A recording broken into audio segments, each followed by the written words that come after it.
Okay, so we're going to start building our data warehouse. We're going to build our first fact table. Before I do that, a quick little look at the at levels of aggregation. So we're going to build an order items fact table and an orders fact table. And our kind of levels of aggregation look like this. We have order items, which are in effect products. They belong to orders, which belong to customers. We have no parentless children. There are no orders without a customer. There are no order items without an order. And there are no many-to-many relationships. There are no orders with many customers. There are no order items with many orders. There's nothing. It's all fairly straightforward. In real life, you'll deal with much more complicated hierarchies than this. But this is fairly straightforward. So what do we want? We want fact tables that are going to hold our measures and dimension tables that are going to hold our dimensions. So the kind of descriptive information that we're going to use to separate those slice and dice those measures. So in our fact order items table, we're going to start with the most granular thing. Now we do have units, so the order item is effectively the product, and then we have something more granular than that in a sense, which is just the number of units. But we don't need a unique identifier for that. The kind of smallest thing, the most granular thing that we need a unique identifier for here is order item. We'll just have units in there, which are, obviously a unit is smaller than an order item, but it's not its own thing needing its own code. So with the fact table, I do primary key, foreign keys, dates, measures. That's just how I structure it. As long as you've got a system and something logical, honestly, I think that is the order that makes sense, but do it how you want to. So I'm going to have my primary key is going to be the row ID, because there's one row ID per order item. I'm going to need to join to orders tables, customer tables, and the product table, so I know which product my order item is. So I'm going to have the order ID, customer ID, and product ID in there as foreign keys. Then I'm going to want my dates, my order date, and my ship date, and then number of units, and the sales, discount, and margin, so the other measures. So let's crack on and do that. Here's a table I've built. This should all be pretty familiar at this point. We've created a table. It's going to be in the fact schema this time. It's going to be called order items, and it's going to contain these fields. Now, row ID is the unique value per order item. I'm going to call it order item ID in my data warehouse. So I'm selecting row ID, but it's going into the order item ID field. Other than that, as I described, we've got, we need product ID in there as well. Product ID, product ID.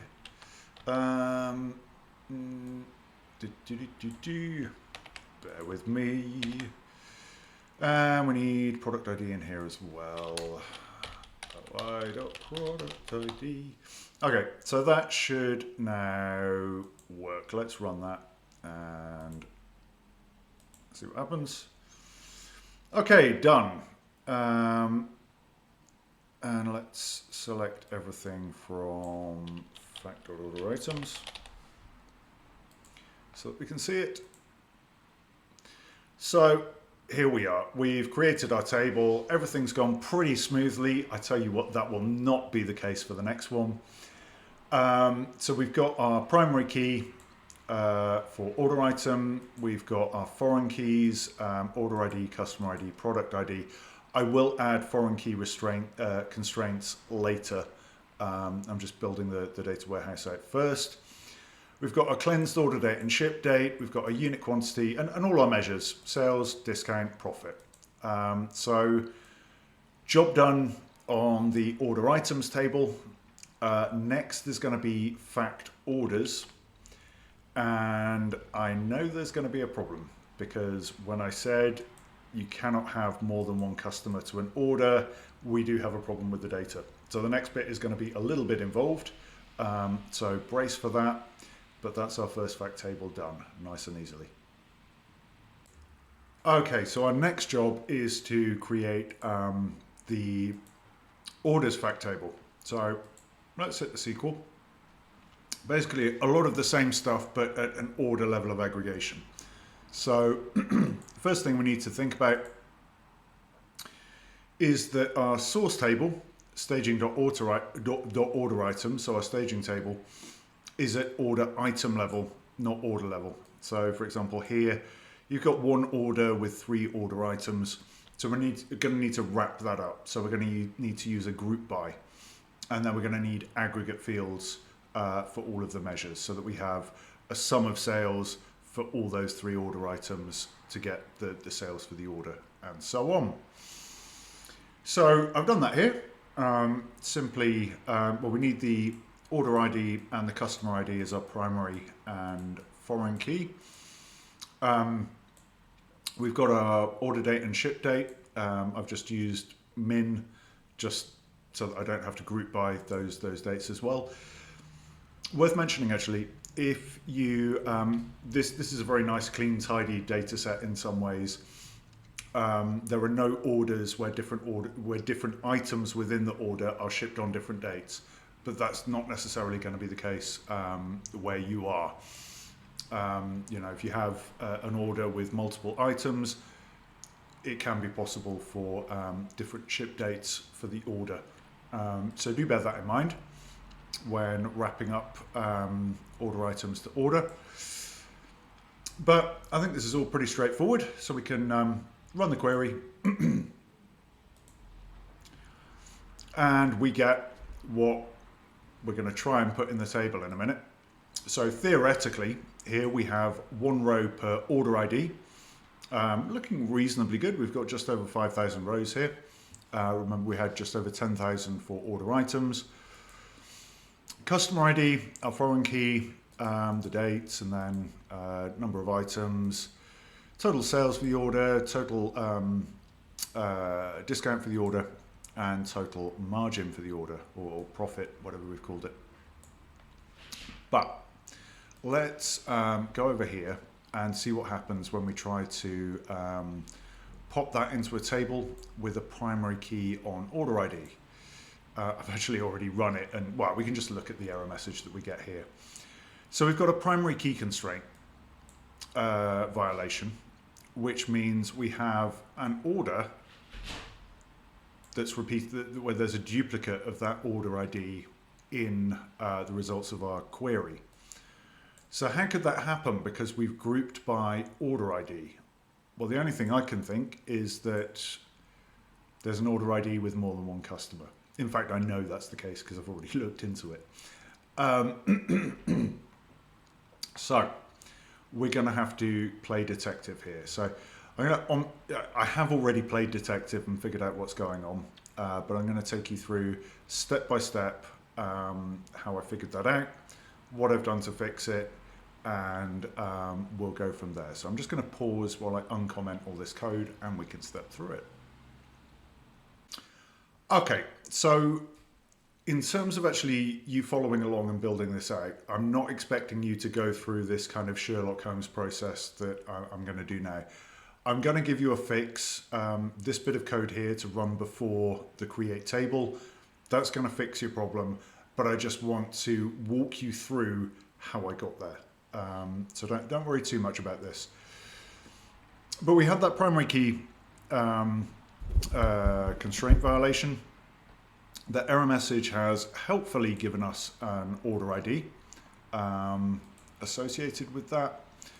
So let's look up all records in our staging table with that order ID. And we can see it does indeed, as predicted, it's one order ID with different customer IDs. But it looks like they relate to the same customer. Thankfully, it is 4 different products, so it is 4 different order items. We're not dealing with something that might affect our order items table. So it does just look like there's something a little bit funny that's going on here. Maybe some error in the sales system, or maybe some kind of human error that happened when this order was put in. To give Harry Olsen one customer ID per order item, yeah, something odd has happened. So what's the next step? We've identified that particular problem. Now, the script broke on the first primary key violation, but there may be more. So we need to figure that out. So this is just looking for any instance of an order ID with more than one customer ID. And we found two instances of this. These two order IDs, one of which we've already looked at, this one and this one here. Both of them have 4 customer IDs associated with them. So let's look at those in our staging table. And they are all Harry Olsen. So he's made 2 different orders here, each with 4 order items. And in each case, he's had this kind of, these 4 customer IDs associated with it, one for each order item. 231, 232, 233, 234, and again 231, 232, 233, 234. So something odd has gone on here. The final thing I want to look at before I start working on a solution is just everything related to this customer Harry Olsen. So I'm just gonna, I've already checked, you know, it's the same postcode. I mean, it's a funny looking postcode, but this is fake data. So I'm assuming it's the same person. So I'm going to select everything from staging order items associated with that name. Now, interestingly, here I find that his first ever order was for one item and had that order ID. His most recent order was for one order item and had the same order ID, his original and best. And I'm going to go ahead and assume correct. Order ID 15230. So what would I do here in real life? Well, I would find whoever's the power user for the sales system, figure out what went on here, what caused it, how can we prevent it happening again. I would also want to apply the fix that I'm about to apply here, giving Harry Olsen this customer ID for all of his orders, you know, resolving this problem. I'd want to reflect that in the sales system as well, if possible, if we can overwrite data in there, because otherwise, forever and ever, that sales system is going to have Harry Olsen as 5 people, while our data warehouse has him as the one customer that he is. So I'd want to do all of that stuff upstream. If we think back to our diagram right from the start, fixing stuff as far upstream as we can. I've lost it. Where on earth is it? Okay. So yeah, so this would be a case of fixing it in the sales system before it comes to us. We call that data governance. Just trying to look after data quality and make sure that things are consistent throughout. So let's apply the fix. So the fix is, figured out the problem. Let's fix it. Let's just quickly, I'm going to comment back all of my Sherlock Holmes bit there. Get that back into comments. Whoa. And then I'll just step you through. Oh, for goodness sake.